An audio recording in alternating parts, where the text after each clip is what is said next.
Hey guys, welcome back to the channel. This is part 8 of What If Naruto Was a League Summoner. If you guys enjoyed this What If and want to see part 9 of it, comment down below and let me know. I have created a playlist for this What If, where you can find all the previous parts, link is in the description. And go ahead and check out other What Ifs in the channel. Before we start, please do support for more awesome content. Don't forget to subscribe and leave a like, and also share this video with your friends. So let's start this video. Sona-san, you really don't need to do the laundry. Just leave your clothes on the counter, and I will take care of them for you later. Grafia said dutifully to Sona, who walked into the laundry room with a basket of dirty clothes. Hearing her name being called, Sona turned her head to look at Grafia and smiled at the silver-haired maid, putting the basket of clothes down on the washing machine to take out from her skirt pocket a small notebook and a pen, which she used to write down her answer, and showed it to Grafia, as the maid waited patiently for her to finish. It's no problem at all, Grafia. I just thought, since I had a moment, I would lend you a hand. Since Grafia and the whole house had just started learning sign languages to communicate with Sona, for the time being that notebook was the only way for the maven to converse with them. With the exception of course being Naruto, since he could hear her voice with the telepathic link of summoners and champions. Let's do it together then. Grafia replied to Sona with a small smile, and went to show the maven how to operate a washing machine. Grafia had learned from the first day that there was no point in arguing with this girl, since she could be just as stubborn as the young heiress of the Gremory Devil household, but at the same time having the wit, the experience and the sharp tongue to back herself up. Here Sona-san, you press this button too. But then she felt it, a dark and evil, menacing but very familiar feeling. Stay here, Sona-san. Without those firm words to Sona, who could only look at her in confusion, Grafia swiftly made her way out of the laundry room, and then saw Ashia running down the stairs. Ashia-san, where? Before she could finish, Ashia interrupted her, speaking up in a hurry. Grafia-san, hurry. We need your help. The silver-haired maid did not need to ask another question, and quickly followed the former nun to Naruto's bedroom. The door was left open, so upon arriving Grafia could instantly see Naruto Uzumaki standing in the middle of the room in front of the other members of the Occult Research Club, Rias and her peerage, with darkness like mist coming from his whole body, making his glowing yellow eyes stand out even more. At the rate the darkness was being unleashed, it wouldn't take it long for his whole room to be engulfed in total darkness. While the sight of a seemingly possessed Naruto was alarming enough for Grafia, she did notice that no one of Ria's peerage had their guards on, including the heiress herself. Akeno Himejima still had a small smile on her face as she exchanged a few words with Naruto, who did not look threatening, but annoyed, as he stood there with his arm crossing on his chest, his right foot tapping impatiently on the floor. Ryuzoji-sama. Grafia addressed as she entered the room, and turned Ria's attention to her, choosing to remain cautious. What happened? That's what we are trying to figure out, Grafia. Naruto's been like this since the meeting with the exorcists. Rias answered as she looked at Naruto. Grafia knew what she was talking about, having been informed about Zenobia and Irina's arrival earlier that morning before Rias and the others left for school. She was also the one who had decided that it would be best for both Sona and Rias to meet them together. It appears that he's unconsciously drawing on Evelyn's power, but without being influenced by her personality. I see, so you're still yourself then, Naruto-sama. Yeah, but I have no idea how to stop doing this, whatever this is. Like, when I merge with Ahari for example, I know exactly what I need to do to use her foxfires, but since I am not merging with Evelyn, I don't know how to use her power. You get the idea. The blonde rolled his eyes while looking at Grafia, who nodded her head in understanding, growing more and more frustrated by the seconds. I have tried everything, but nothing worked, even Professor Heimer's inventions. Do you have any suggestions for me? Well, if all 30 parties' methods have failed, then I would recommend that you find a solution from the source of the problem itself. The maid answered calmly as she walked closer to the blonde, but in this case, it would mean you would have to ask Evelyn. Naruto finished Grafia's sentence and the maid nodded her head to him, hearing a giggle in the back of his head that made him scoff mentally in response. Yeah, already did that. She found it amusing to see me struggling like this. He finished, pointing a finger at his head to emphasize his point. Have you tried to do so directly? Grafia suggested, making Naruto white in his eyes. Maybe she will tell you, if you ask her face to face, and even if she won't, we can always make her do it by force. As much as I don't want to force my champions to do anything against their wills, I think I don't have another choice in this situation. Naruto said while scratching the back of his head.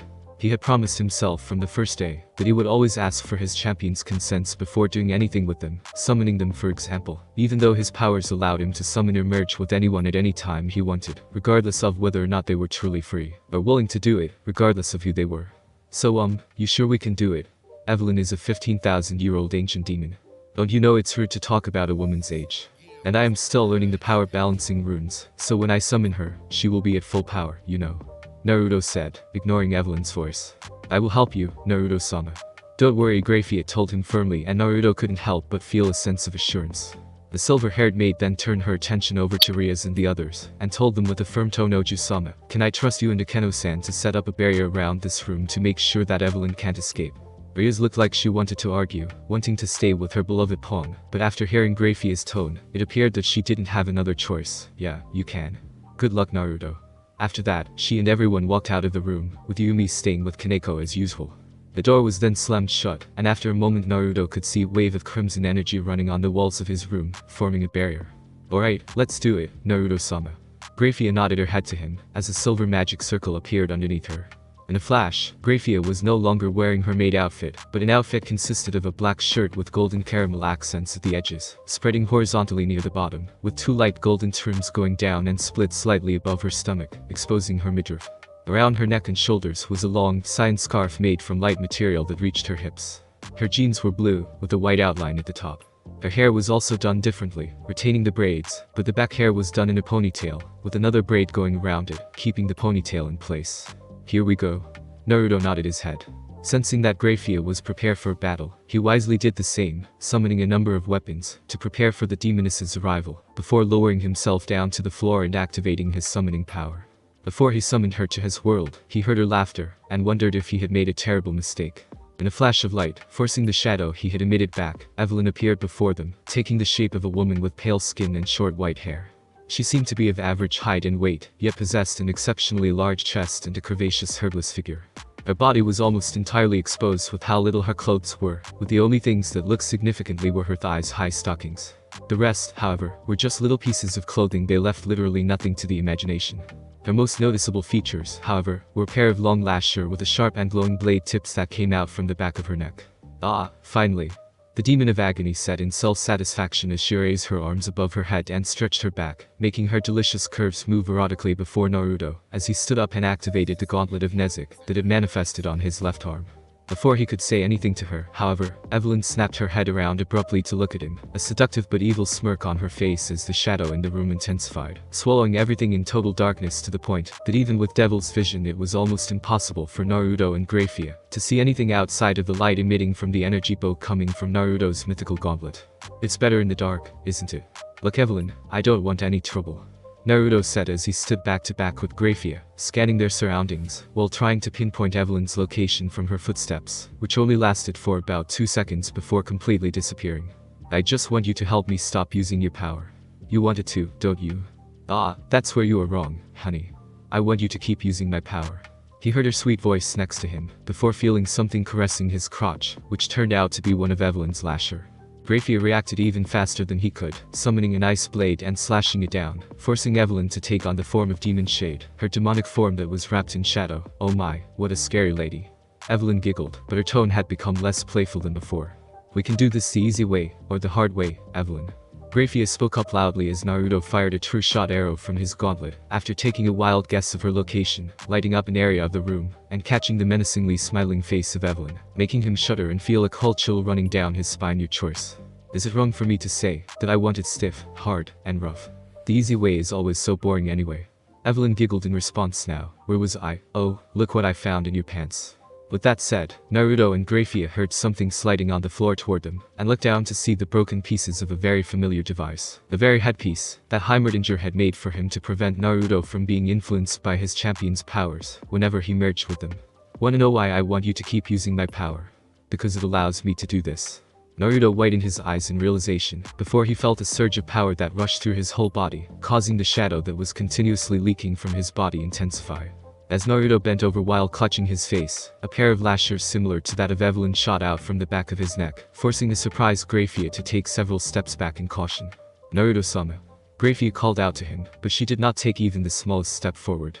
She had realized what Evelyn meant when she said she wanted him to continue using her power. Because it would allow her to use it to influence him, and twist his personality just like the first time they met. Refreshing, isn't it? Evelyn said as she walked toward him, her hips swaying seductively as her lashes snuck around Naruto. It is easier too. But before she could finish, Naruto shot up and grabbed her by the lower half of her face, effectively shutting her mouth up. as her hand came up to grab his arm, trying to shrink her talons into his flesh, only to find it being shielded under an energy shield coming from the bracelet that appeared around his wrist. Her lashers instinctively lashed out to slash him with the speed of striking vipers. But Naruto used his own to counter them, hitting them expertly underneath their bladed heads, before they were forced into his other hands, as he held them tightly and pushed her back, until he could slam her against the wall of his room, causing the shadow around them to disperse somewhat. Wah! The agony's embrace could only utter in shock, before she finally noticed Naruto's appearance as he smirked up at her. "Trickier," he said, smirking from ear to ear as he gripped her lashers tightly, preventing them from lashing at him again. His blonde hair, which had been spiky before, had grown even longer and wilder, now sporting red streaks in it. He now also wore a pair of red and blue goggles on the top of his head, with a third lens hovering above his forehead, and had a utility belt worn around his waist. There was only one other individual who had the same appearance, and also hairstyle. HighSchool, the revered inventor. Surprised, Naruto smirked, speaking in a thick German accent similar to the Yordle inventor. He then raised his hand and waved, constructing numerous small components from thin air, and then putting them together, to form a pair of handcuffs-like devices, which he then sent out, taking Evelyn's lashers with them, and pinning the appendages against the wall beside her. "I knew from the moment I unconsciously reopened the connection between us. By drawing on a portion of your power you would try to mess with my head again. So after I summoned you I contacted Professor HighSchool and asked him if we could merge, so I could gain his power, intelligent and genius mind, which I believe should be strong enough to withstand even your power. It was a gamble, but I'm glad that I was correct." Even Grafia was surprised by it, but the moment she fully understood what had just happened, she couldn't stop herself from looking at the blonde in mild amazement. He then raised his now free hand, which had been continuously leaking shadow just like the rest of his body, even after he had merged with Heimer, and continued, "Now, tell me how to stop this. If you have fused with the greatest mind of Runeterra, then why don't you try and think of a solution?" Evelyn asked huskily as she writhed her body in a sensual manner, obviously getting turned on. It was obvious that she was enjoying having her neck squeezed and being pinned against the wall, a position that was no doubt very familiar to her, for as strong as Evelyn was being one of the first creations of horror. In order to catch her prey she would even tailor her own flesh to her prey's liking, learn to say what they wanted to hear, and to walk in a manner they found alluring, and do whatever that suited their fetish, so that she could catch them. And then torture them to death with unimaginable pain afterwards. Even now, pinning her against the wall, Naruto knew for a fact that she could break away oh so easily. She was being pinned on her own free will, and that was a fact he did not need HighSchool's brilliant mind to understand. "What do you want, Evelyn?" He then asked her, "What do I need to give you in return for your answer to this problem?" "First, I am not that overgrown catfish who calls himself Tom Kench, and swims around striking deals with mortals." Evelyn began absent-mindedly, and second, why should I help you with this little problem, when it is so fun for me to watch?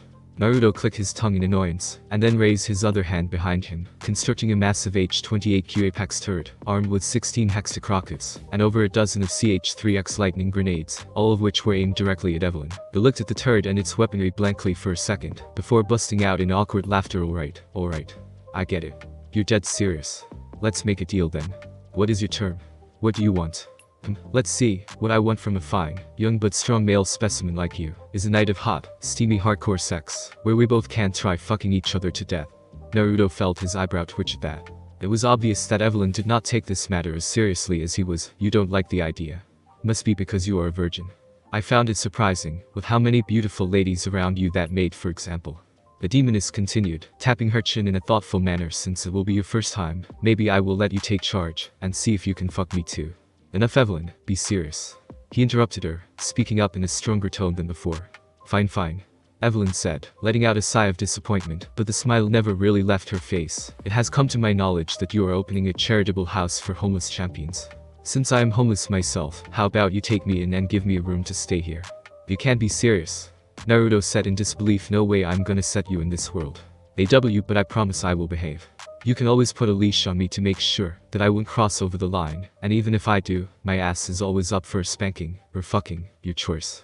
To further emphasize her point, and to clear his assumption that she was letting him pin her against the wall, Evelyn wrapped her body in shadow for a brief second, before dispersing it to emerge facing away from him, while having his hand at the back of her head, her back arching to stick her ass up toward him, giving him a clear view of everything that she had previously hid under a layer of shadow clothing.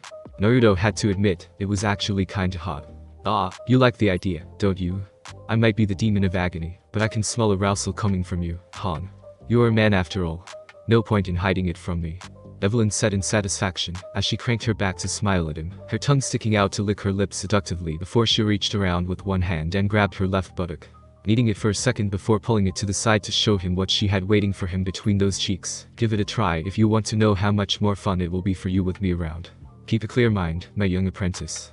Do not let her influence you with her sweet voice. Okay, I think I have had enough of this. Naruto snapped suddenly, pushing Evelyn's face even harder against the wall, with a firm grip on the back of her head. Naruto could feel himself slowly losing control, with HighSchool telling him to not give in to her at the back of his head, but any more of that, and he felt he might just as well drop his pants, and do exactly what she wanted him to do. Are you going to help me or not? He asked. Yes, but only if you promise you will let me stay here in your world. Evelyn answered and then continued, when she saw how he remained silent. Come on, what is so bad about it? I promised I would behave, didn't I? You know that I can't just trust you, right? The blonde shook his head, and said firmly, what will stop you from harming my friends, or hurting my parents? You are the demon of agony, Evelyn. There's no end to your wanton desire for your victim's pain and suffering. You are correct, but it's not like I can't live a few decades without torturing a poor soul. How about this, you let me play with your enemies? Naruto raised an eyebrow at that little cat called Yumi has been bragging to us all about how she accompanied you to battles, so I figure sooner or later you will meet someone who you will hate, so much that you want them to suffer a fate worse than deaths. Let me play with them, and I promise you that they will get what they deserve. How can you be so sure there will be someone like that? Oh, there will be. Whether you like it or not, it is something you cannot avoid living a life like yours. She then glanced over to Grafia, who had remained silent the whole time, asked the scary maid over there. She might not look like that, but I can see it in her eyes. She now lives a peaceful life, but she has fought difficult battles in the past, killed those she hated, and knows very well soon she will have to do the same thing, isn't that right? I do not answer to you, demon, was Grafia's simple reply. Whatever.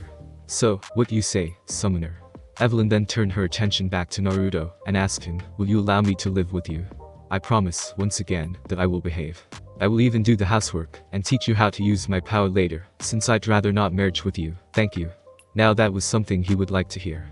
With HighSchool's genius mind, he had already thought of over 200 combat situations, that Evelyn's camouflage ability would be extremely useful. Since he had tried and found out that he could only merge with one champion at a time, being able to use another power like that of Evelyn alongside them would give him an even greater advantage in battle. What about the League? Though, believe it or not, those summoners would be more than happy to get rid of me. Evelyn just shrugged. Sure, I will still need to answer to their summons whenever I'm needed on the fields of justice, but outside of those battles, it would be one less demon for them to worry about. Though I am not as troublesome as the like of Fiddlestick. I see. Grafia-san, what do you think? Naruto looked at the maid standing behind him, seeking her advice. As much as I want you to send her right back to whatever hole that she crawled out from, Naruto-sama, I don't think you will have another choice in this matter. Let her stay. The silver-haired maid then turned to look at Evelyn with sharp eyes, as a powerful aura that matched the color of her hair flared powerfully around her, causing the temperature in the room to drop significantly, to the point that ice began to form all around her. Even Naruto, the one who wasn't being targeted by her overwhelming power, couldn't stop himself from shivering, and it wasn't because of the cold. But I promise you, demon, that if you even try to touch a strand of hair of Ryozoju-sama, or hurt the people who live in this house, then there is nowhere in this world or yours that will save you from me. I will make sure that the pain that you like so much becomes the very thing that you will despise as you experience it for the rest of your life. Oh, scary. Evelyn just giggled, but even Naruto could tell that she was somewhat affected by Grafia's threat because of the lack of playfulness. So what shall it be, summoner? What is your decision? Professor, what do you think? I think the choice in this matter is well obvious, my young apprentice, but do be careful with her around. She's not known for her treachery, yes, but she's still an ancient evil, one that you should not take lightly. I know, Professor. Naruto nodded his head mentally, and replied to the Yordle inventor. Alright Evelyn, my answer is. In the end, the answer to his problem with Evelyn's power was quite simple, and obvious. All that he had to do, was allow Evelyn to take back what was hers and shut down the connection between them on her end to stop him from continuously draining her power. It appeared that it would have to stay that way until he had learned to fully control her power, or know exactly how his sacred gear worked. This will be your room, Evelyn. Naruto said as he held the door open for Agony's embrace, allowing her to walk in while looking around with one hand on her hip. Grafia-san will put some seals on your room to make sure that you are not sneaking out without us knowing. And if you want to go anywhere, you have to inform Grafia-san first. Her room is right next to yours. Sound like she's my jailer or something. Lovely. The demoness said as she jumped on her bed and rested her face on a pillow. And you, honey, if you are bored with those young ladies, you know where to find me. Naruto just rolled his eyes. And please, try to keep it to yourself, if you find something interesting to do here at night. As Evelyn turned around and winked at him, hand squeezing her breast, the blonde slammed the door shut, and nodded his head to Grafia, allowing her to cast the seals on the door. I still don't think it's a good idea letting her stay here with us. Rhea spoke with her arms crossing under her breasts. She was currently standing with Ashia and Sona. Yumi had returned to Runeterra after the whole ordeal had come to an end, the latter of whom had been told everything that had happened. It appeared that her magic was strong enough to restrain Evelyn, so if something happened and Evelyn decided to be the demon of agony that she was, Sona could always help them deal with her. Naruto just gave his master a shrug of his shoulder. I really don't have a choice. There's a chance that if she reopens our connection, I will start unconsciously drawing on her power again. We will need to let her stay until I know how to fully control her powers, or know exactly how my scared gear works and what it can do. Let's hope that she will keep her words then. Naruto nodded his head at Rhea's statement, before looking back at Grafia, after she had lowered her hands. Is it done, Grafia-san? Yes, it's done, Naruto-sama. She wouldn't be able to leave this room without me knowing. Grafia nodded her head and gave them a small smile. You three should go back to your rooms and get some rest. You all has had a long day. Yeah. Naruto nodded his head as he stretched his arms. Man, I'm tired. Good night, Naruto. Night, Sona. Naruto grinned at Sona, who then left to her room. Naruto then made his way back to his room on the second floor with Ashia and Rhea's, whose rooms were right next to his, with it being in the middle. Before his crimson-haired master could go into her room, however, Naruto suddenly tapped her lightly on the shoulder and asked her something he had been wondering since the meeting with Zenobia and Irina, the two exorcists who had come to the town to retrieve the stolen Excalibur's president. Can I ask you something? It's about Kiba. I see. So you noticed how he acted during the meeting, didn't you? Rhea's let out a sigh and said. Naruto's problem with Evelyn and her power had almost made her forget about Kiba. Let's go into your room, Naruto. You too, Ashia. I believe there's something you two need to know. The two looked at each other before nodding their heads and following Rhea's to Naruto's bedroom, which had been returned to its former state by Grafia. As his master took a seat on his bed, Naruto and Ashia sat down on the floor in front of her. Once they had gotten comfortable, she then began by asking the former nun a question. Tell me, Ashia, have you ever heard of the Excalibur project? The Holy Sword project? Ashia made a thoughtful face before shaking her head, as Naruto leaned forward in interest. No, I haven't heard of anything like it, President-san. Why do you ask? I'm not surprised, since you are considered the Holy Maiden. Something like that would be kept a secret from you. You see, Naruto, Ashia, Yudo is a survivor of that project. Both Naruto and Ashia widened their eyes at that, and Rhea's just let out a small sigh as she continued. There was a project several years ago inside the Christian church that aimed to make those who can wield the Holy Sword Excalibur. Holy swords choose their wielders, and I hear that only one person in a decade or so gets chosen to be its wielder, or their wielders, considering the fact that Excalibur is numerous swords now. Anyway, there was this organization that tried to create individuals that could freely use holy swords, and Yudo was among them. He received an artificial treatment at a young age to adapt to those weapons, and to Excalibur in particular. So, can Kiba use a holy sword? Rhea shook her head at his question. Yudo couldn't adapt to the holy sword. Not only him, but it seemed that everyone who received a similar treatment to Yudo also could not, and they were treated as defective products and discarded them. What? Ashia asked with a shocked expression on his face, and Naruto could only reach out and squeeze her hand comfortingly, though it didn't stop her eyes from welling up in tears. It seemed the thing that she believed in had once again betrayed her. Most people in the experiment were killed, including Yudo, just because they couldn't adapt to those holy swords. No matter how you look at it, it was not an acceptable act even by those who serve God. Reyes continued with sad eyes. When I reincarnated Yudo into a devil, he was swearing for his revenge, even when he trained to a critical situation. Because his talents had been used for holy swords since he was born, I wanted him to use those talents as a devil, but in the end, it seemed he couldn't forget of the holy swords, of those who were involved with the holy swords, and of those who came from the church. Reyes then took a deep breath before continuing. Anyway, we should watch out for him from now. Right now it seems like he can't think of anything but holy swords and Excalibur, after seeing those two girls showing their weapons to us. He wants revenge, that for sure, but how he chooses to do it is the problem. We cannot let him cross any lines and break the rules that will lead him to go down a dark path, or worse. Naruto nodded, fully understanding what his master meant by that. Anyway, I think it's time we go to bed. Yeah, let's. Before Naruto could say a word to his master in return, the crimson-haired princess suddenly, and rather casually, started taking her clothes off, making him back away from her a little with his eyes whitening as white as dinner plates in surprise. Boo, President. Why are you taking your clothes off? Reyes just stuck out her tongue cutely at him as she removed the second button of her shirt, showing off a fair amount of her cleavage already with how large her breasts were. Well, you see, Naruto, I can't sleep without being naked. The blonde could make a confused face before he asked, continuing to look for a way to reason with her. So why are you taking them out in my room? But even after that, she didn't stop and continued to take her clothes off until the only thing left on her amazing body was her lace panties. Her naked breasts bounced in front of his eyes after she had taken her bra off. Well, that's because I'm going to sleep with you. Riaz answered as if it was an obvious thing to tell him as she stood up and started taking off the last piece of undergarment as well, making his face go beet red. After Evelyn's sexual teasing and the obvious fact that Riaz was an incredibly beautiful and attractive young woman, the young summoner of the league could barely control himself, mainly his erection. Ashia, who looked as if she had had enough, stood up abruptly with both hands in the air. Then I will sleep here too. I'm also going to sleep with Naruto-san. Hey. Just wait a second, Ashia. Naruto reasoned while waving his hand around, trying to stop Ashia as she began to take her pajama off. You can't do that too. You must not copy her. President. You are a bad influence for Ashia, and please put your clothes on as well.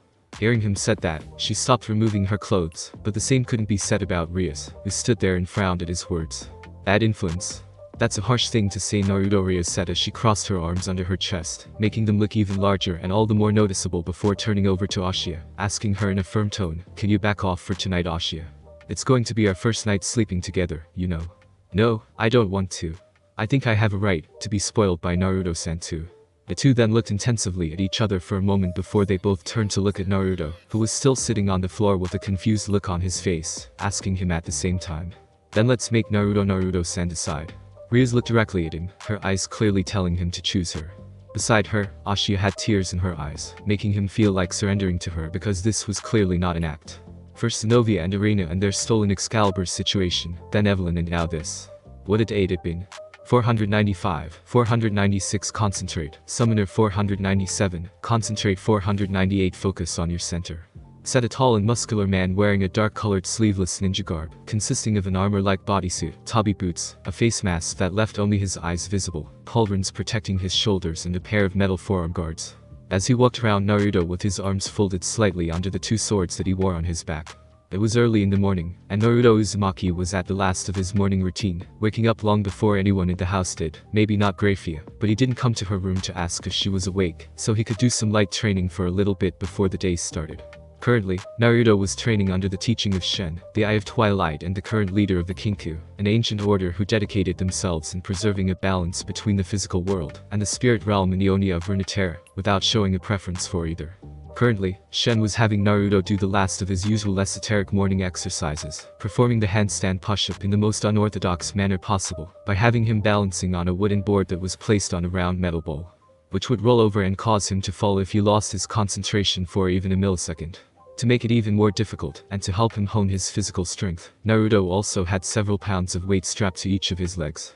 499, 500, very good. That's the last of it. You can stop now.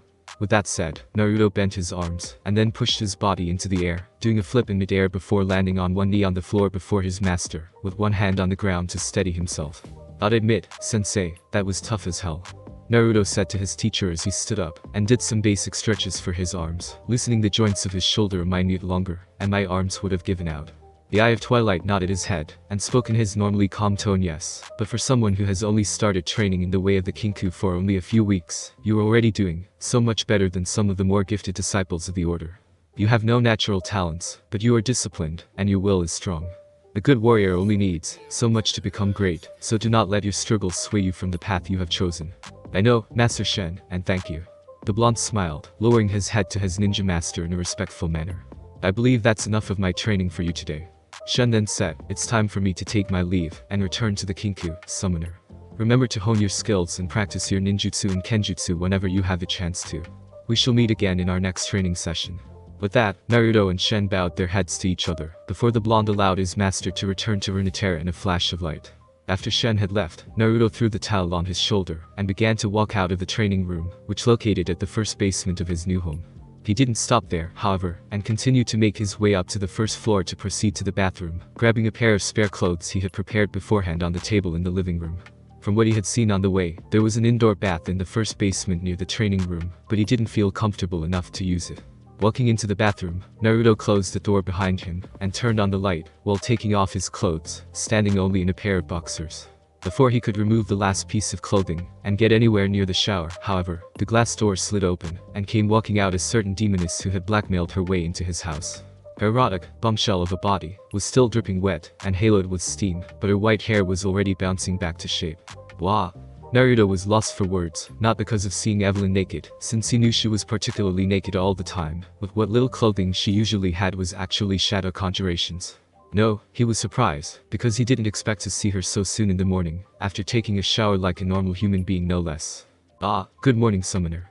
She greeted him casually and walked toward him in a seductive manner, hand moving out and sliding under his boxer to seize his member, giving it a firm squeeze, before he could even regain his composure and react, looking good.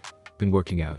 With that said, she gave him a playful wink, and took her hand back from his pants, before he could grab her wrist, and do it himself, before making her way out of bathroom, leaving the blonde behind with a what the fuck look on his face, not knowing if he should freak out or not. After the door was closed behind him, he could hear Grafia approaching, before telling Evelyn to put some clothes she had prepared for her on, obviously not feeling pleased with the demon's antic of walking around particularly naked. This is the first time I have seen you like this, Naruto-kun. Not even bothering to lift his face up from his table, Naruto just turned his head and glanced up to see Momo standing in front of him with her arms crossing under her ample breasts. It was lunch break, but Naruto hadn't eaten his lunch yet, leaving his bento box on the table. The group of female classmates had dragged Ashia to the school's cafeteria to have lunch with them, so as much as she wanted to eat with Naruto, the soft-hearted blonde couldn't really say no to them. Not that Naruto had any problem with it, since he knew that making more friends would be good for her, as it was all that she had ever wanted to begin with, and that he needed some alone time for himself. To gather himself together after everything that had happened to him in less than 24 hours. Here, this is for you. She then uncrossed her arm, revealing an orange-flavored milk carton, and placing it down on the table in front of his face. So what happened? The white-haired girl asked, as she linked a table with his and took her seat on the chair, facing him with a smile. I'm here if you want to talk about it, she said, pausing a second when Naruto suddenly shot his head up and looked straight at her. And for the next 20 minutes, for the first time in a very long time, not caring who might be listening, Naruto Uzumaki began to vent his frustrations. Most of which resolved around a certain sentient ancient horror that did not take any more than a few minutes to become the most annoying person, or demon, that Naruto had ever met in his life, with how casual she was with her attempts to sexually mess with him, and get him to have sex with her. Which would no doubt end with him having his throat slit, his eyes gorged out, and his balls crushed just for the fun of it, while riding him and gutting him alive. Any man would die to have a woman like Evelyn offer her ass to him the way she did several times just this morning, when she finished dressing up as a maid and started working under Grafia, to be useful around the house, but Naruto knew better. He knew he couldn't let his guard down for even a second around her, because the moment he did that, she would get exactly what she wanted and lived up to her reputation as the demon of agony, a being that had terrorized Runeterra for thousands of years.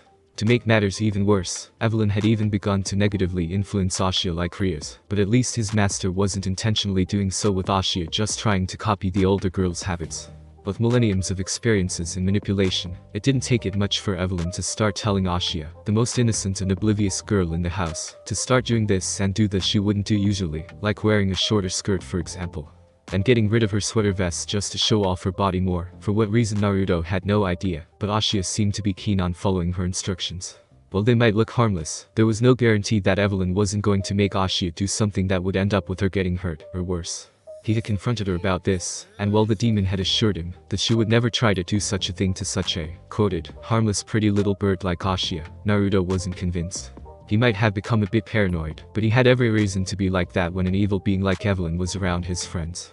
But wow, your day sure has been eventful, was the only thing Momo could say after Naruto had finished telling her his story. She had a smile on her face, but inside she was conflicted, not knowing how to properly react after hearing all that. Yeah, you tell me about it. Naruto grumbled in annoyance, and then choked down the whole carton of orange flavor milk Momo had given him in one go. I mean seriously, does she even know shame? She's pissing off everyone in the house, but Ashia, even my parents think she's crazy. At this rate, I think she is going to get kicked out of the house before the end of the week. Maybe you should start doing something about it, Naruto-kun. Momo finally said as Naruto threw the carton of milk over his shoulder and into the trash bin at the corner of the classroom behind him. I mean, I know that you have talked to her, but maybe talking isn't the right way when it comes to a 15,000-year-old demon who is given reason to live by the manic vibrations of an agonized world at war, you know. Whoa, look who has been doing her homework, Naruto said in impress, finally grinning a little as he looked at Momo, as she had just quoted a line of Evelyn's lore. Didn't know that you are that interested in League. When Tsubaki-senpai told me what happened to you at the meeting with the two exorcists yesterday, I decided to do some research on Evelyn. Gotta admit that I was a bit worried for you after I realized she was pure chaotic evil. Momo explained with a smile, making Naruto nod his head in understanding. So can anyone do that to you, or is it only her? Actually, it was kinda my fault. I was angry that those two exorcists tried to hurt Ashia and unconsciously drew on her power. She seems to be the only one I can do it with though, because she's a demon, and her demonic power is pretty similar to us. Kinda like how I was able to utilize the full power of Yane's Azukana demon blade, without needing to learn how to use it. Naruto said with a shrug, but if that's the case then I think I can also do the same with other demon champions, but they are not the friendliest of the bunch, and I think making a deal with one of them is more than enough. Speaking of those two exorcists, do you know that Yudo-kun isn't at school today? Wait, really? Naruto uttered in surprise, his mind wandering back to what Rias had told him the night before. Yeah, it's been the talk of the school since morning. You probably didn't notice. Momo nodded before she leaned forward and asked him in a low tone, Sona Kaichu told me his problem with the Excaliburs. Do you think that he skipped school to go after them himself? Possibly, but the enemy is one of the leaders of the fallen angel. He's gonna get himself killed, and don't get me started on the two exorcists who carried Excaliburs with them. He looked like he wanted to beat their faces in yesterday. Naruto said as he took out his phone and sent a text to Kiba, asking if he was alright and his whereabouts at the moment. After a few seconds, the blonde received a text back from Kiba, who answered that he was alright, and also there was no need for Naruto to know his current location, making him scoff quietly under his breath as he turned his phone around and showed Momo the text okay. So at least we know that he's still alive. With that said, Naruto put his phone away and turned around to grab his backpack, making Momo give him a look of confusion before widening her eyes in realization. Wait, where are you going? The white-haired beauty asked. Sona Kaichu told us to stay put. We promised the exorcists that we wouldn't interfere with their business. I know, President told me to do the same, but I can't just stay here and let a friend of mine get himself hurt either. Naruto said as he stood up, throwing his backpack over his shoulder. I'm gonna go find him, and when I do, I will beat some sense into him if I must, not because he decided to go after the Excaliburs himself, but because he chose to do it alone without telling anyone. And with that, he made his way out of his class, while texting both Rias and Ashia about Kiba, and what he intended to do. Technically, leaving school, it wasn't wrong for him to leave school at this time, since he didn't have class in the afternoon. Naruto-kun, wait up. When Naruto was at the school gate, he suddenly heard a shout and turned his head around to see Momo running toward him, holding her bag in one hand. I'm coming with you. I can't let you go alone. The blonde couldn't help but ask, but don't you have classes this afternoon, Momo-chan? Wait, how do you know I have classes this afternoon? I have been paying attention, Naruto said with a shrug, making Momo blush a little. Monday and Friday are the only times of the week you can't come out to chase me, if I try to skip school. Oh, is that so? Anyway, if you want to come along, I'm not gonna stop you. Just make sure that you won't get into trouble with Kaichu because of this. Naruto then said, turning his attention to his phone, when he received a text from Rias, telling him to be careful. It looks like President and Akeno-san have already sent their familiars out to go look for Kiba as well. Let's go. With that said, the two of them left the school and started their search for Kiba, asking around if anyone had seen him. Since Kiba was one of the more popular boys in town, people would notice him as soon as he appeared in their sights, so it did not take it long for the two of them to find a lead of his whereabouts and start following it. Please give your blessing to these lost lambs. Please bless us in the name of the Father in heaven. Though, before they could find Kiba, Naruto caught sight of two very familiar figures standing in a more crowded district of Kuo Town, asking for charity from the people around them. Their white robes and black bodysuits underneath, not to mention Zenobia's giant covered swords, made them stick out like sore thumbs, and was one of the reason people were giving them weird gazes. Parents were hushing their children from looking at them. Not even bothered to drop even a coin into the charity box that was left on the ground before them. How is this possible? Zenobia said dryly as she continued to beg. Is this the reality of the developed country called Japan? This is why I don't like countries that have so little followers of our beliefs. Don't say that, Zenobia. Irina scoffed quietly as she turned to her partner. We lost all the money we had. So we need the help of these heretics or else we can't buy food. We can't even buy a single loaf of bread now. Humph. And all of this because you bought that fake painting. Zenobia said and pointed an accusing finger at the painting of a poorly painted saint next to them. Anyone with a rational mind could say that the painting was fake and the artist had no skill whatsoever. What are you saying? This is a painting of a saint. The person at the market told me so. Irina shot back while hugging the painting. Fine. Then tell me, who's this? I think it's Saint Peter. Don't be ridiculous. This is not Saint Peter. No, it's definitely him. I'm sure that much. Why must I have this one as my partner? Oh, God, is this another one of my trials? Zenobia complained about Irina with an exasperated sigh, as she ruffled through her hair. Then she returned to berate her partner. Because of this, the Protestants' concept of values differ from those of us Catholics. Show more respect towards the saints. Irina shot back at this. What? It's you Catholics who are still bound to old laws. What did you say, you damned heretic? What, you heretic? Bro. The quarrel between the two exorcists was suddenly put to a stop by the sounds of their hungry stomachs, as both of them slumped to their knees. Anyway, let's fill our stomachs for now, otherwise we'll never get back the Excalibur swords, Zenobia said first. You are right. Should we try to rob the pagans' money here? I think God would forgive us about it, Irina replied with her suggestion. Then, as if finding the idea appealing, both exorcists showed mischievous smirks on their faces. I'd say we raid a church. Yeah, and loot out the money box, but wait. Irina suddenly said, as if she remembered something important. We can't do that. The last thing we need is dealing with the policeman. Let's drop it, then, Zenobia agreed. Oh, then how about putting up a street performance with our swords to gain funds? Yes, that's more like it. We can cut fruits for attraction. Well, we don't even have any fruits to begin with, so let's cut this painting instead. Zenobia removed her blade and pointed it at the painting Irina just bought. No, you can't do that. Irina protested as she hugged her painting again. Fine. Then let's find the merchant who sold this fake painting and get your money back. I told you, it's not a fake. It's a real painting of St. Paul. Aha. I knew it. So it's not St. Peter, after all. Ahem. Naruto, who had finally had enough of their pointless bickering over a fake-ass painting, cleared his throat loudly before walking toward them, while Momo was apologizing to the people around them and convincing them that there was nothing out of the ordinary here. And that Zenobia and Irina were just two cosplayers. Mind lowering your sword down. There are civilians around here, you know. Ah. It's the possessed devil. Now that is just rude. Delicious. Japanese food is so delicious. Indeed, it is. The taste of my homeland. Currently, Naruto and Momo, along with the two female exorcists, were sitting at a table in a local family restaurant, with Naruto deciding to treat them for lunch as an act of goodwill. The two devils only ordered drinks while they were watching the two exorcists wolf down large amounts of food, as if they were nothing but air. After all the food had been finished, Zenobia wiped her mouth and she let out a sigh. Although it's for the sake of carrying out our missions, but to sell our souls to devils like this. And one of them is possessed too. Can you two drop that already? Naruto said in annoyance as he sat with his arms crossed on his chest. First, I'm not possessed. My power went out of control, that's all, and second, that's not how you thank the person who is going to pay for your meal. Well, I guess we do need to express our gratitude. Oh Lord, please bless these devils for showing kindness to us. Irina prayed out loud as she held her cross, and as a result, Naruto and Momo both winced in pain as they held their heads. Oops, sorry about that. It was a habit of mine. So, why did you two come to us? Zenobia finally asked after she had finished drinking her water, looking at Naruto with suspicious eyes. They said I was coming to you. Naruto said absent-mindedly, I was looking for my friend, Kiba. It appears that he's out looking for the Excaliburs today, by himself, against our master's will. The one who glared at us the whole time during the meeting yesterday, no doubt. Zenobia stated, making Naruto nod his head in confirmation. Our superiors informed us that one of Ria's Grimoire servants was the survivor of the Holy Sword Project. Was it him? Yes. Zenobia merely replied with a neutral tone, I thought so. I could see the need for vengeance when I looked into his eyes. He wants to destroy the swords, doesn't he? You can say that. Naruto replied with a nod. He really hates Excaliburs, and all holy swords in general. It's only natural for him to hold a grudge and want the swords gone.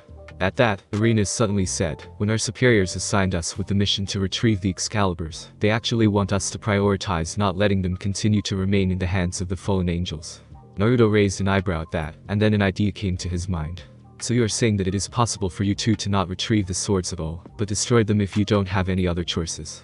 The blonde concluded, and Irina nodded her head in confirmation. Zenobia also did the same, albeit a little reluctantly. Then our goal is one and the same, why don't you enlist our help? We don't want to be suspected to be working with devils, that's all. Zenobia coolly replied, an answer Naruto had expected to hear, so he didn't act like he was surprised. However, if you are capable of destroying the swords, then I don't see why we shouldn't get help from you. Now that was something he wanted to hear. He could see it in Zenobia. The girl had been thinking about it, despite the statements she had met during the meeting yesterday. Wait Zenobia, are you sure about this? Irina objected, raising from her seat to voice her disagreement. This is the devils we are talking with. Zenobia said finally with a heavy sigh, Irina. To tell you the truth, it would be really difficult to recover the 3 Excaliburs and fight Kokabiel himself with just the 2 of us. I am aware of that, but our objectives are to find and reach the 3 stolen Excaliburs, then after that we can choose to either take them back or destroy them. Zenobia pointed out with her arms crossed. It would be bad if our Excaliburs are stolen too, so if that happens, then they must be destroyed. What would happen if we don't have the strength to continue, if we are beaten? These devils here can do it for us if they believe they are strong enough to do it. It will be our last resort. If it is possible, I don't want to die and wish to return home safely, you see. You should have prepared better, Zenobia. Irina scoffed at her partner's reasoning. Then I've changed my mind. Zenobia said casually, making Naruto and Momo look at her in surprise. My faith is flexible, and it can adapt to the best case whenever necessary. At Zenovia's words, Irina furrowed her eyebrows. You know, I always think that your faith is a little strange. I don't mind that. I do believe that accomplishing the mission and coming back safely is another way to prove our faith. Zenobia replied before she turned her head back to look at Naruto, leaving her partner to sit there alone and ponder with her thoughts. So if we are working together, then please make sure that your identities are not revealed. We don't want our superiors to know that we have sold our soul out for more than just foods. You do realize that we don't take soul anymore, right? Momo asked with half-lidded eyes. Then currency it is. That's the destruction of the swords are enough for us this time. Naruto said finally as he took out his phone and sent Kiba a text before dialing Ria's number, knowing that she would want to personally hear it from him. It will also benefit us devils. Having some of the strongest holy swords removed from the picture. Our masters won't be able to say no to the steal. Momo-chan, can you keep them company for a minute? Sure, you go on ahead, Naruto-kun. Momo said as Naruto then walked away to call Ria's, far enough for some privacy, but close enough to keep them in his sight. So, I heard you were Seihidu-kun's childhood friend, Irina-san. So even President has allowed it. I think I understand the situation now. Kiba said with a heavy sigh while drinking some coffee. After he was done talking to Rias about his deal with the two exorcists, receiving her permission after Rias had had a discussion with Sona and Grafia, Naruto had called Kiba to the restaurant they were at, and told him everything that had been going on. To say that the knight had been shocked would be an understatement, but you know, I don't feel satisfied about this, getting the permission to destroy the swords from their wielders themselves. Zenobia furrowed her eyebrows at this. What a rude thing to say after we both have agreed to your terms without questions. If you were a stray devil then I would have cut you down at this very moment. Can you? Yudo replied and the two glaring at each other. Naruto just let out a sigh and put his hand down the table and speak up to cool things down. That's enough, you two. We are not here to fight. From this moment on, we are allies who share the same goal, so let not try to kill each other before we can find Kokabiel or the Excaliburs. The pawn looked at the two sword users with his own glare, making Kiba and Zenobia calm down after a second. They still scowled at each other, but they both seemed to agree with Naruto's logic. So, is it true that you're still holding a grudge about the Holy Sword project? Irina decided to ask, in a considered tone so not to provoke the knight. Yes, I am. Kiba replied in a cold tone. You know, for the church, that project is one of their worst cases in our history. Zenobia began. The person in charge of the project was labeled as a heretic and was exiled forever, but I have heard rumors of him siding with the fallen angels. And our superiors deducted that he was possibly the one who gave Kokabiel the information he needed to steal the Excaliburs. Is that so? Kiba couldn't help but ask with a thoughtful expression on his face. So what's his name? Alper Galilei. He's also branded the genocide archbishop. I see that's not a name I was expecting to hear after all this time. The knight muttered darkly under his breath, his eyes hardening with determination. At least, now I know who I have to find. Anyway, it's best that we keep in touch. Do you guys have a phone or anything like that? Naruto asked the two exorcists, making them look at each other before shaking their heads. Alright then, take this. Naruto then reached into his backpack and pulled out a leaflet with the summoning magic circle of the Grimoire in the middle. He then put his hand on it and changed the circle to communication instead. Use this to keep in touch with us. Just put your hand on the symbol and call us if you are able to find something, and we will also do the same. I see. Zenobia nodded her head as Irina took the leaflet from Naruto, and one from Momo as well from the Citru side. Well then, thanks for the meal. I'll make sure to repay this favor of yours in the near future. With that said, the two exorcists finally stood up to take their leaves, walking out of the family restaurant without saying any other words. Naruto-kun Hanakai-san. After the two female exorcists had left, Kiba finally turned to look at Naruto and Momo, who were exchanging each other's phone number. Why are you doing this? Naruto only snorted as he put his phone back into his pocket. Do I actually need a reason to help a friend of mine? Seriously Kiba, I didn't know that you think so little of me. I didn't mean that. It's just this is my problem and...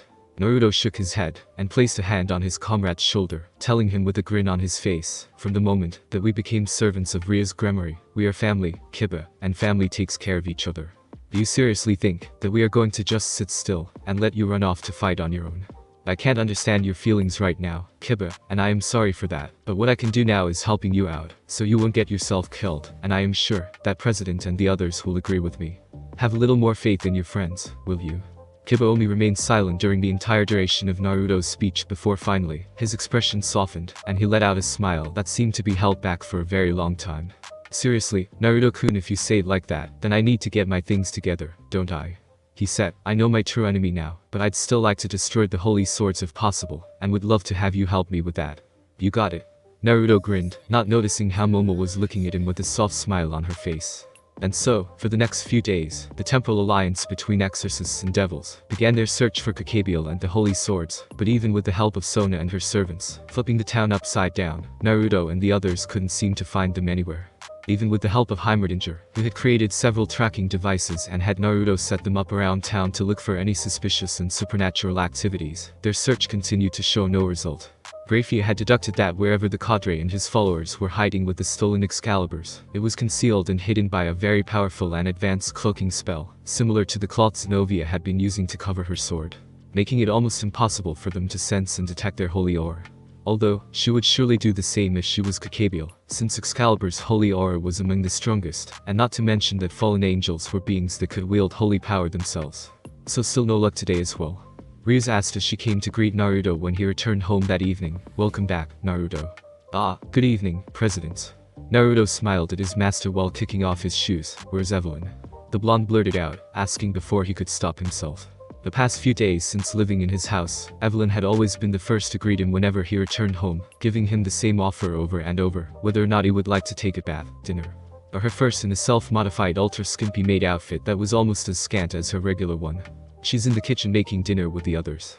Rias answered as she put her hands on her hips, looking as if she was displeased. Hate to admit it, but her foods actually taste a lot better than mine. She's 15,000-year-old president, must have picked up some cooking skills here and there. Naruto answered as he walked into the house. Regardless, I'd rather not have to deal with her now. My familiar returned an hour before you, she couldn't find anything either.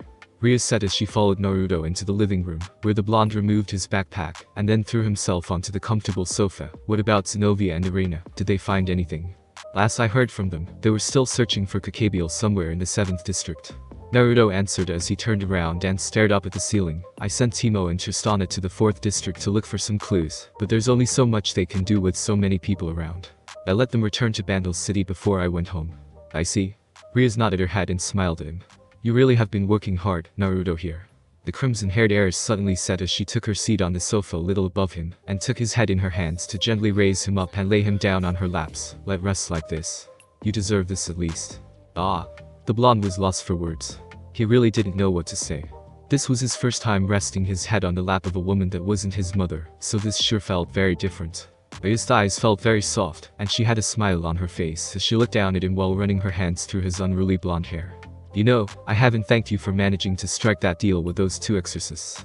Rias said, adding before he could say anything, I know that you did it for Kiba, and I guiltily admitted that I wouldn't have tried to do the same. As much I wanted to help him deal with his need for revenge against the holy swords, it's a risk I wasn't willing to take. Our enemy will be a cadre of the fallen angels after all. I actually didn't think that far when I struck that deal with Zenobia and Irina, you know, us having to fight him when we find out where he's hiding. Naruto admitted, but if it does come down to that, I wouldn't hesitate to stand against him and fight. I know. Rias smiled, that's why I will stand with. But before she could finish, Naruto saw a blinding flash of light coming from the kitchen and immediately shot up, having just enough time to grab Rias with both hands, and use his own body to shield her from the explosion that sent them flying out of the house, crashing through the wall of the living room and ending up on the ground with rocks and debris dropping around them. Naruto, are you alright? Rias asked worriedly as she looked at the young man on top of her. After a moment, the two managed to pick themselves up. Naruto's right arm and shoulder were bleeding very badly, and he had several scratches on the side of his face, but it wasn't something he couldn't handle. Yeah, I will live. The blonde coughed, waving a hand in front of him to clear the cloud of dirt in front of them. What happened? He uttered in shock and horror, looking at the destroyed living room. After a moment, he could also see a green shield where the kitchen was supposed to be, and widened his eyes when he saw Sona kneeling on the floor next to a sobbing Ashia with her hands holding up, maintaining the shield to protect herself and the others from the falling debris of the house. His mother, meanwhile, was lying unconscious on the floor with Evelyn on top of her. Grafia, however, was nowhere to be seen. Kachan. Everyone. He shouted worriedly and got up to run into the house, but a dreadful feeling suddenly hit him. Slowly, the blonde turned around and looked up at the sky, to see a menacing-looking, smirking man with long black hair, red eyes, and 2 pointy ears. On his back were 5 pairs of black feathery wings, and he was dressed in a black robe with golden accessories. "Greeting, Ria's Grimory," the fallen angel said as he smirked down at Rias, who glared up at him hatefully. "This is the first time we met. Your hair is really beautiful. It kinda remind me of that big brother of you that I hate so much that I want to throw up whenever I remember him." "You?" Rias growled before asking loudly and fearlessly as Naruto summoned a set of weapons and stood protectively in front of his master, glaring up murderously at the fallen angel on the sky. "You Kokabiel, aren't you? What have you done to Grafia?" "Oh, don't worry about her. I merely sent her away to somewhere I have prepared specifically for her. Even if she manages to break out, she won't be able to make it here in time." Kokabiel answered, "Can't have the silver-haired queen of annihilation poking her nose around when I rape, and then kill the little sister of Cersich's Lucifer." His words sent a cold chill down Ria's spine, but she kept her fear well hidden. "So I was your target all along, wasn't it?" Rias asked. "You stole those Excaliburs to kill me." "Oh, don't be so self-centered, heiress of Grimory. You are not my only target. Sona Citri is also someone I will be looking forward to kill," Kokabiel said with a wild smirk. "But you are correct on one thing, I stole the Excaliburs to kill you. If it weren't for that woman, I would haven't to wait till this night to make my move." The cadre finished, and Naruto and Rias could tell that he was referring to Grafia, as she was currently the only one in Kuo that could fight on equal ground against him. "Like hell I'm gonna let you do that." Naruto growled. "You want her, you will have to go through me first." "I know," Kokabiel replied with a smirk, "but it would be so boring if I struck either of you down right here, so let's have a battle to stir things up, Ria's Grimory." He then waved his hand and made a magic circle appear. From it, a person then fell out, and Naruto wasted very little time to catch them, who then revealed to be an unconscious and badly beaten Arena Shido. "It's a gift. She discovered my base and attacked, though I wasn't able to get the other one." He finished with a laugh, as if it wasn't something serious. "Kokabiel, you know what is going to happen if someone like you try to kill me, right?" Rias finally asked as she looked up at Kokabiel. "That's right, and that's what I want, another great war between the 3 factions. How wonderful that will be," he declared, his wings flaring out. "Let's have a showdown involving the holy swords Excaliburs, Ria's Grimory, so I can bring heaven to this little fuss of us. Go to the school that you and Leviathan's little sister attend. That place is filled with demonic powers, so it's a good place to unleash the real power of the Excaliburs. Why should we do what you want?" Naruto growled as he used little knowledge of healing magic that he knew to heal Arena, since Ashia was healing his mother with the help of Sona, while Evelyn seemed to be watching over them. "Give me one good reason I should not just fight you right here and now." "Because you can't, little devil. A small fry like you will never stand a chance against me," Kokabiel said confidently before he gestured his hands out. "That, and my acolytes have also set this whole town on a destructive spell. I only need to give the word. You and other devils might survive, but I can't say the same thing about the humans living in this town." "Bastard." Naruto gritted his teeth. "So let's have a war. Cersich's Lucifer's little sister, Ria's Grimory. Come to your school with your servant, and do not waste my time. I have very little patience." With that said, Kokabiel flew away, disappearing into the night sky without a trace. "Naruto, I will contact the others," Rias hurriedly said. "We're going to school." "Yes, President." Naruto nodded his head firmly. The great battle against the leader of the fallen angels was about to begin. Thanks for listening. I do hope you enjoyed. If you want a next part of this video, like, subscribe, and comment down below, and turn on that bell notification, and also check out the other videos that I have created, and enjoy. See you in the next video. Peace.